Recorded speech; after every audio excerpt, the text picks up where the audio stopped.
Hello, I'm Andrew Hara, the host of the Mom Squad. I wanted to tell you about my movies.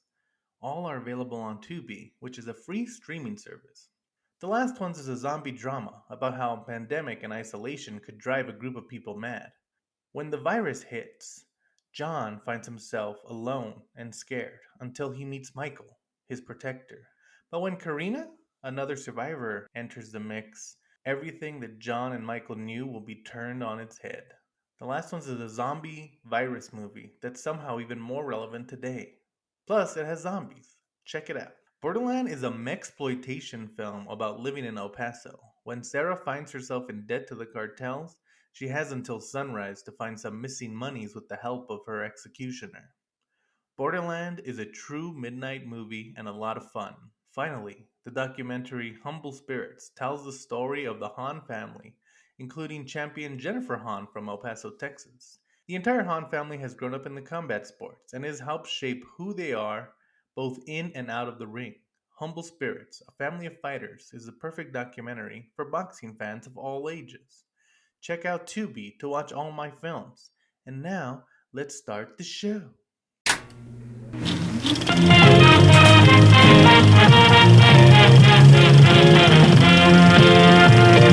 I'm your host, writer, director, Andrew Hara. You just heard me pimp my movies. Go check them out on Tubi.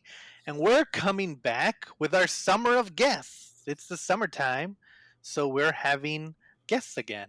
And today we have someone on. Her name is Ariel Dyer.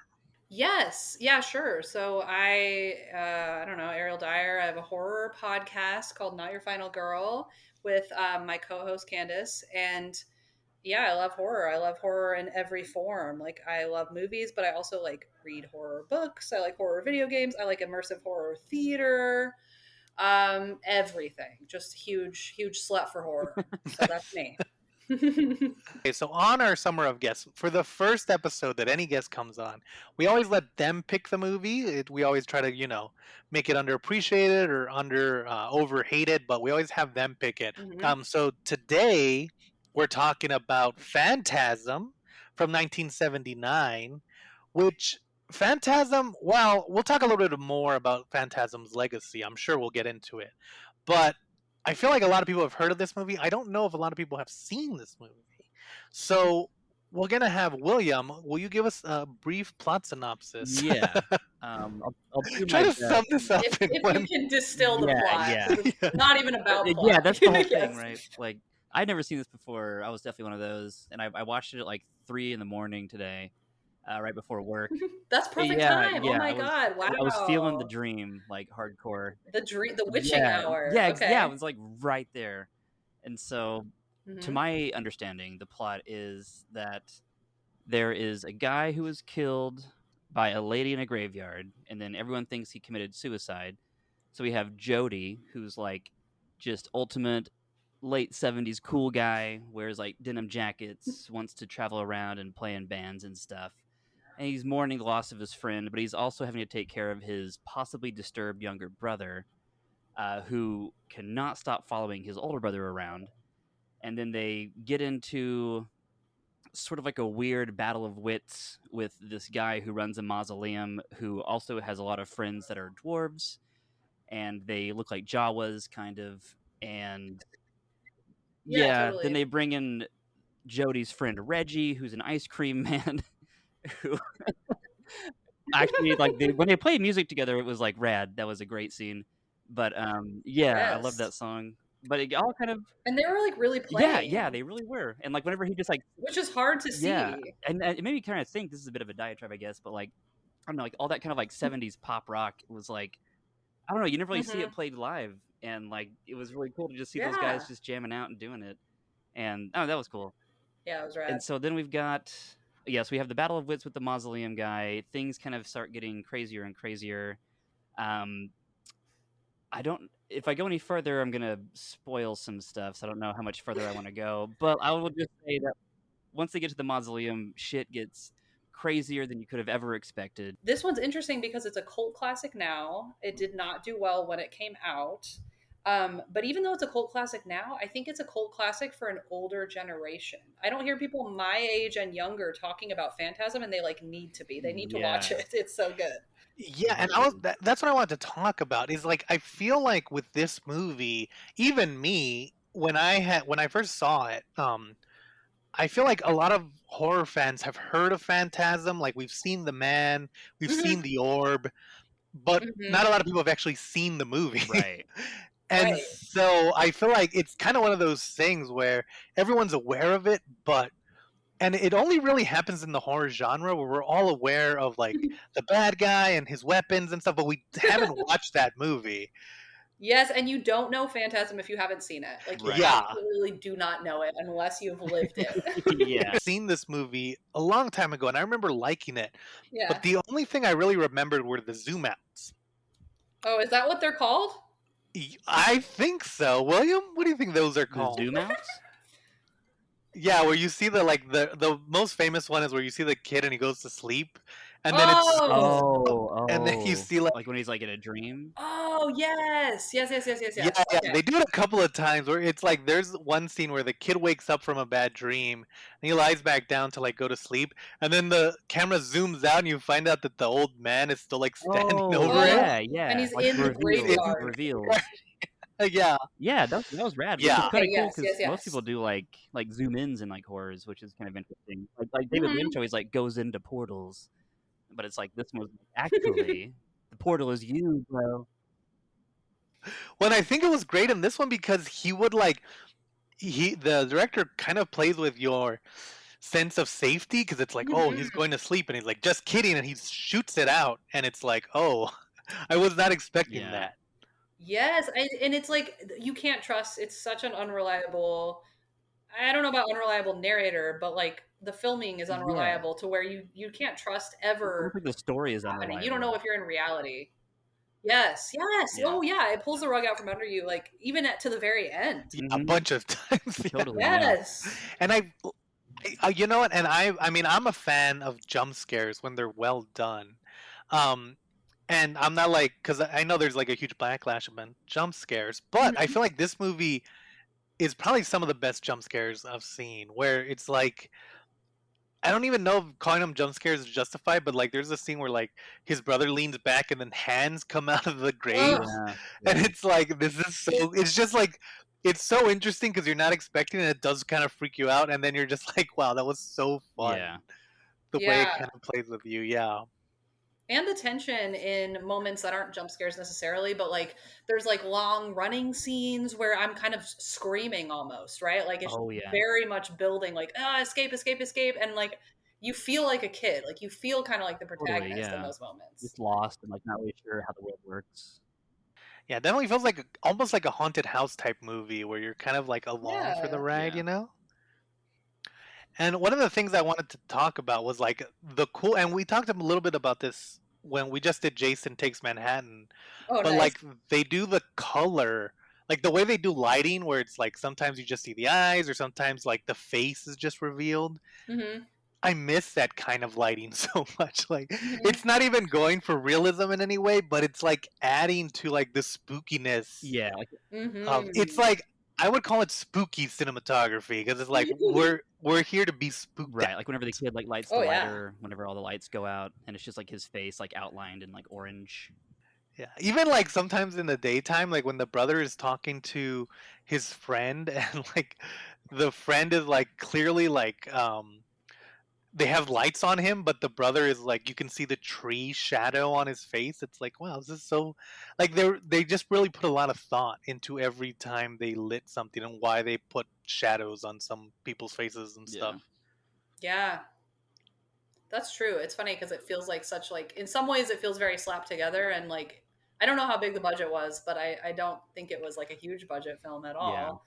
No, Um, I think I read that it was 350,000, okay, okay. which is tiny even back then. Yeah. So it's pretty but every decision I think that they're making is very intentional.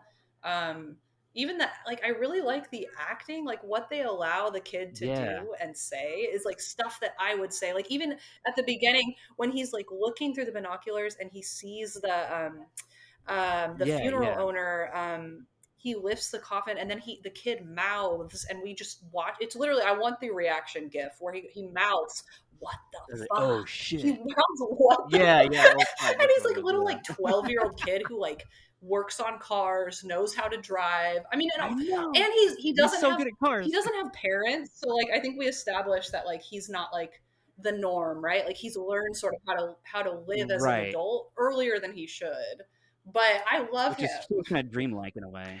And you know what? I really liked the dynamic between him and his brother, where like they really cared about each other and they had great Yes. chemistry. You know? Yes, yes, totally. It was like the heart of the whole movie was like them like not hating each other and like wanting to like the best outcome for each other. Yeah. So at one point, the little brother, the main character, he breaks into something and he ends up like with a finger in a box. Hmm. And it's like gooey and orange stuff. And like up until this point, his brother hasn't believed him. And then they have that scene where he opens the box and you see the Yeah. finger moving, and the brother closes it. He's like, "All right, I believe you now." Okay, I believe you. Jesus. And it's like Fucked this up, dog. nasty yellow Like mustard. yes, or like butternut squash soup, but it looks disgusting. Like it Yeah. grosses me Or that. out. Like a lot of bigger Yeah. budget gore doesn't gross me out. Like this film grosses me out.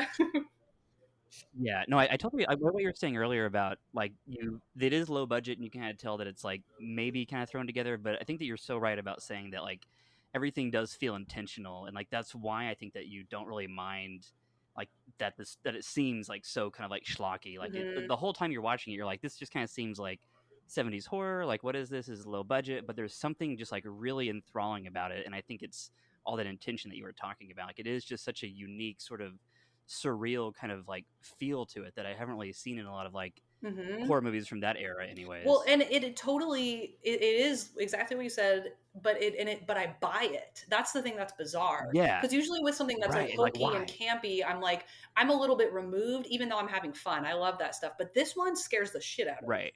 and I'm like, how do Yeah. you do both? And this guy Don Coscarelli, like I knew him for Phantasm, but I didn't put together. This is one of his earlier films, but he did Beastmaster, which I think he's probably better known for, and he did Bubba Hotep. Like so Right. crazy connection. I didn't even know it was the same filmmaker until I was kind of looking stuff up for this recording. Right. This watching all those movies in one day would just be such a fucking weird ass Yeah. Yeah, feeling. it Like, oh would my be. god. You should never be like, "Wow, Beastmaster was the most was the one that I understood the most." Yeah, true.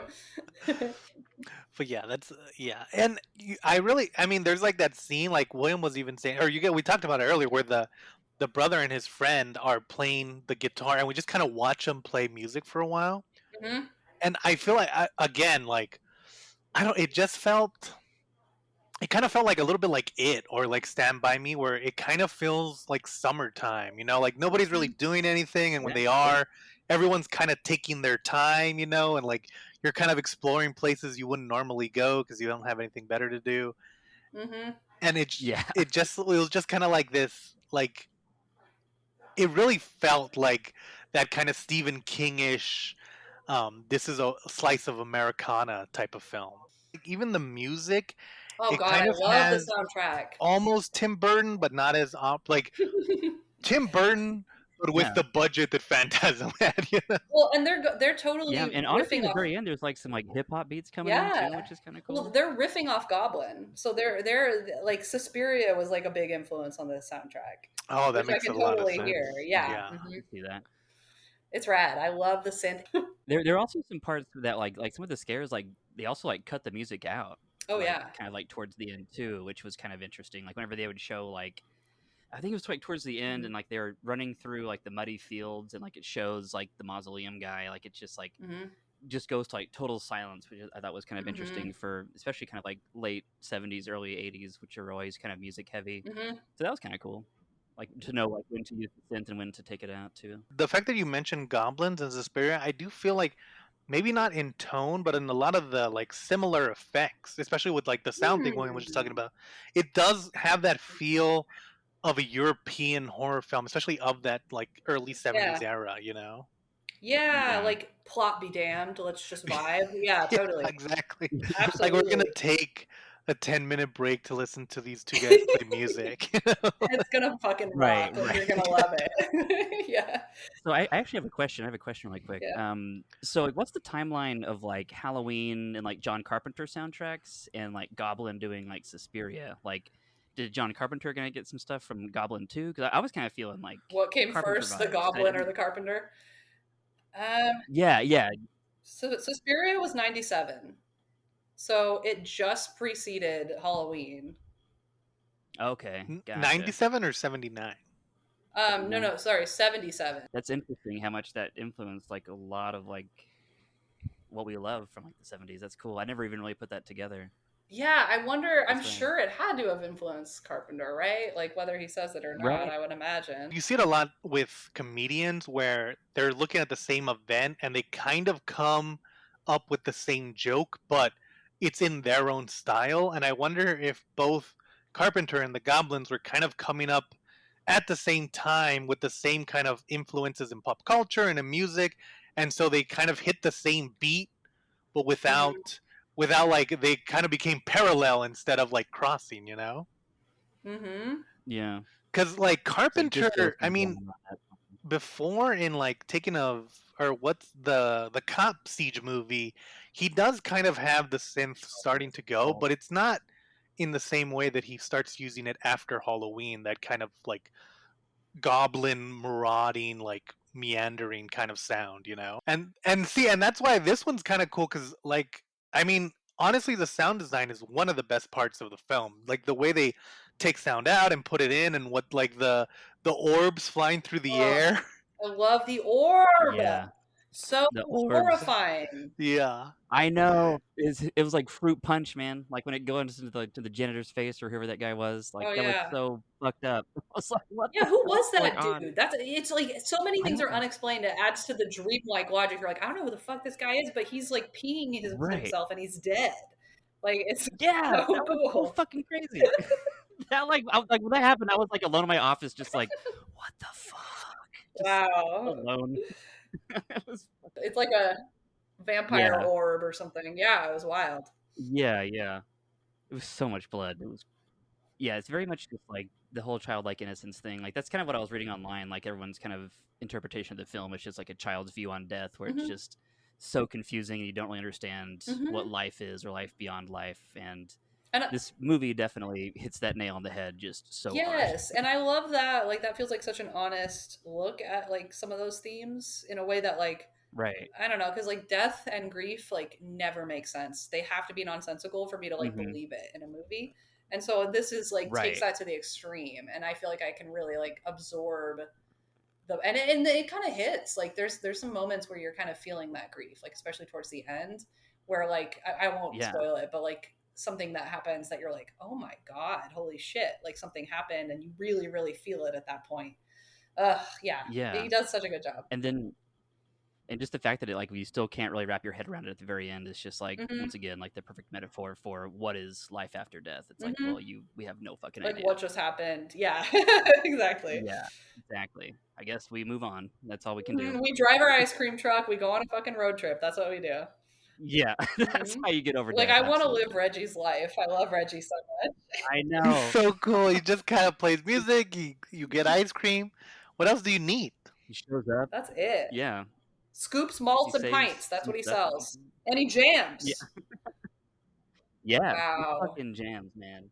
So other than the very first scene is someone getting killed while they're having sex, but I feel like other than that first scene, I think like this movie would be a pretty good gateway horror film. No, 100%. I think. I mean, There's yeah, more. There's the other sex scene in the graveyard too. yeah. The second one I think that's fine. where I the think kid a sees it. 12-year-old can see tits. I think that's acceptable. Yeah, You know.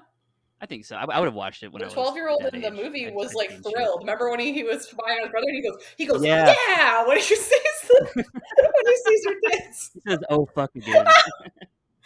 that was Yeah. I was dying. Yeah, No way, dude. Brother, stop. he's thrilled. Like best day of his life. Yeah. Okay.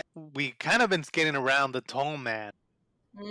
Oh shit, we need. How have we Oh, not he's talked so about the Tom? cool. We're too afraid to talk of him. I Why? know. Yeah, If he, you say he his might name be three here. We don't know. times, you'll summon him. Yeah, we're Yeah. Oh man. dude. His like Yeah. he walks, and I'm like, you Yeah. need to stop. You need to cut that shit out. None of that. He's just walking. Yeah, he's scary. Yeah, and that scene in the town whenever the kid Oh sees him. yes, that's exactly yes. Yeah, and it's like slow mo. He looks so cool, but like so fucked up. Sometimes the characters are like, "Oh, who are you talking about?" It's like, it's clear. Yeah. Look Yeah, around you, bro. yeah. Oh, and just like to have him, I don't know. I love this idea of like Coscarelli talks about like how kind of weird like America is with death, right? Like our like traditions around death are not, I don't know, probably not healthy, and also just like very clinical and very like removed, Right, like behind a curtain like kind of, yeah. capitalism obviously has a lot to do with that, I'm sure, but like the funeral Yeah. industry, right? Like it's a whole thing, and so having this guy at the center, like, oh, he's just so eerie and mysterious and just Yeah. What's he doing otherworldly. with those bodies? Yes, Yeah. what's he doing with the bodies exactly? Right. Yeah, yeah. And you know what? And I think like it also does one of the brilliant things, especially when you're thinking about it from that point of view about America's view of death, is using the mausoleum. Because I Mm, feel like if we had just used the graveyard, like even though we don't really go to graveyards, everyone's pretty familiar with them, but no one's really that familiar with mausoleums. All weird. Yeah. hmm. Yeah, it is such a unique place to like have something happen. It's because it's like clean too, and it's like all kind of like white marble and like just once again very much just kind of like a dreamy place that doesn't seem like it actually exists. Yeah. And I feel like even the tall man kind of captures that mood. Like he doesn't look like he should exist because you know what? Have you, Yeah. if you've ever seen the show Scooby Doo, in the opening credits, they have that like swamp monster zombie. Oh my god, he does kind of look like that. He has the same build. He has the same build. Yeah, and that's what I can like. He doesn't look like he should be human, which is Mm-hmm. I know. He looks kind of like a riffraff. Okay, and his name, Yeah. his like real name, is so cool. It's Angus Scrim. Doesn't that sound like Oh a hell fantasy yeah. character or something? Yeah. oh, don't go to that house. That's where Angus Scrim lives. Yeah. Yeah. It sounds like a fantasy character that works at a I mausoleum love somewhere. him. Yes, amazing. That's so cool. Yeah. He looked like a rock star. Like he looked like Mm-hmm. a weird like aging like Iggy Pop or something. I don't Mm-hmm. know. Totally. Just like like he looked Just cool. the Like I hair. thought like The hair every time really I could adds to it. yeah. Yeah, it was like slicked back but like in like a nice way sort of. I don't Mm-hmm. know. And to me, that's one of my favorite things is that like how much, and even I saw this movie a while ago. Like I said, I only remember the zoom outs, but the thing I remember, I did like it, but watching it again, even though I had seen it, I was like remembering as I was watching it, I still didn't know where the movie was gonna go. And I think like some of the best movies are the ones where you're like, it's gonna pivot and then it pivots the other way, you know. Mm-hmm. Right. Yeah, and like the imagery at the end like was so reminiscent of like 2001 and like that movie also like totally pivots in like a crazy way and like this was kind of like I don't know, some of the scenes like felt as epic towards the end as kind of like 2001 did. It was just like so bizarre but like shot in such an interesting way that you're just like what the fuck am I watching? But I can't look away at all. Mm-hmm. Like I want to know. It's so cool. Yeah. Took me totally by surprise. I had no idea what I was in for whatsoever. I was like, I always knew it was supposed to be kind of a weird movie, but like once the ending happened, I was just like, It's wild. what? Like, Yeah. yeah, that movies don't really get you that much No. anymore. You know, like you've seen it all until you haven't. It's super Yeah. sci-fi, but Yes. it's also Absolutely. fantasy. Like I love that it blends all these Yeah. genres. It's so fun. Totally. Mm-hmm. I know. Could you just imagine the A24 version of Phantasm? you know. Yeah, this is a cool choice. I was actually really excited that you picked this movie because I always wanted to watch it and like yeah, it was just such a strange journey to go on. Like I just never would have expected it to kind of I don't know, be as interesting as it was. Like not that I was ever doubting it, I guess, but I just never I just never imagined where it would go. And it really was such a journey. So I really appreciate just picking this movie. It was a really cool choice. Yeah, I'm glad you were down because it is a wild ride, and you do kind of have to just like sit people down and be like, watch this, just watch Yeah. this. It's like an intervention, but like for your own life, I guess. It'll It's make like, you I don't know better. why we're doing Yes. this, but you need to see this. This will help you.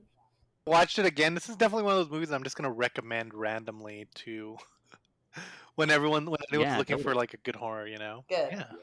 Well, cool. Yeah, check out Phantasm, guys. Ariel, do you want to tell us where we can find you? Yeah, sure.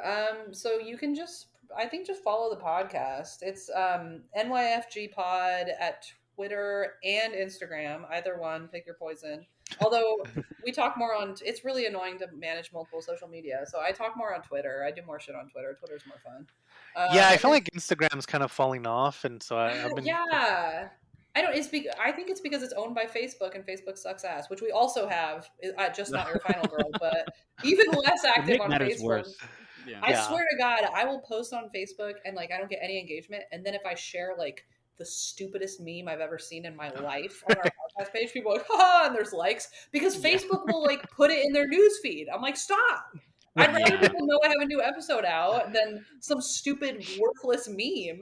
Like, Anyways, Yeah. there it is. this is There's the not. gold. Yeah. No one came here for my rant on social media, but anyways, so Twitter's the best, NYFG Pod, and also Instagram, and that's it. Oh. And then of course, like Spotify, I don't know, wherever you listen to podcasts, it's just Not Your Final Girl. There's like a vampire lady that is our logo, so you can't miss us. So yeah, thank Cool. you so much for coming on. Check the links, go follow, and we'll see you guys next time on The Bomb Squad. Thanks for watching The Bomb Squad. Please, while you're here, give us a like and a subscribe. We really appreciate it, and it means a lot.